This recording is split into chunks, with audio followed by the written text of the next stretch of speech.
Hello, respected viewers. It's George from Ireland. So, welcome back to my channel once again. And I found out just a few minutes ago that Benjamin Zephaniah has died. So, Mr. Zephaniah was best known as the foremost black poet in the United Kingdom. Some people say, well, you shouldn't limit to that, that some people think he's a fantastic poet. I emphatically did not. He died of a brain tumor, which is the first evidence I've known that he had a brain at all, because so much of it was twaddle. I'm a real poetry enthusiast. And no, I'm not obliged to like his poetry or to pretend I ever enjoyed any of it simply because he has died. His views were just really just a checklist of far left shibboleths, and the views may be no less sincerely held for that. So Mr. Zephaniah is no more at the age of 65, and some people had the temerity to call him the people's poet. I don't know what evidence is there for that, but he was loaded with laud and all sorts of honors. So he was born in Birmingham, the United Kingdom. His parents came from the Caribbean.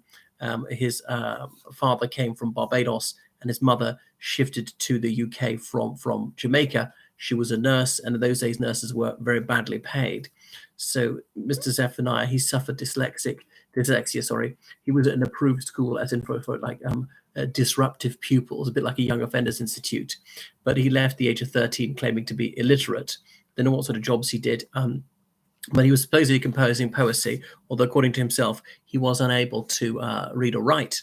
But anyway, and then he was performing a little bit for the Black Caribbean community in Handsworth, that suburb of Birmingham. So there's a lot of racialism at the time. He's born 10 years before Enoch Pole's notorious Rivers of Blood.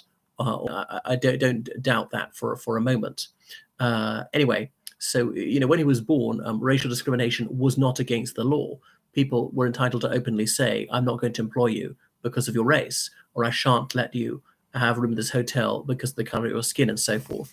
But anyway, he dabbled in crime. He was sent to prison for burglary in his early 20s, but that shouldn't be held against him all these years later. He went straight, and though I revile him in many ways, I don't regard him as a criminal. Okay, he did something wrong a very long time ago.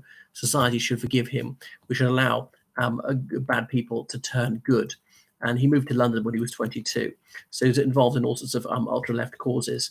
But that didn't stop him purchasing a BMW. So he was a very acquisitive and avaricious capitalist. But yeah, he later sold it.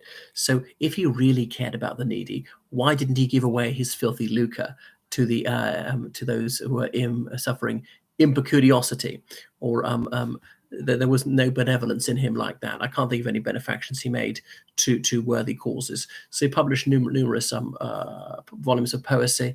Pen Rhythm, for instance, the Dread Affair collected poems. I read his Dreadlocks Car.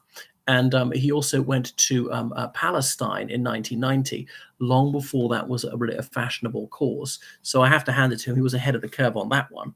And I don't disagree with him on everything. We both are aficionados of John Keats. And indeed, he was given the inestimable honour of being made poet in residence at Keats House, London, just on the edge of Hampstead Heath. That's enough about Benjamin Zephaniah. I'm going to have to go now. Goodbye. Hello? Hello?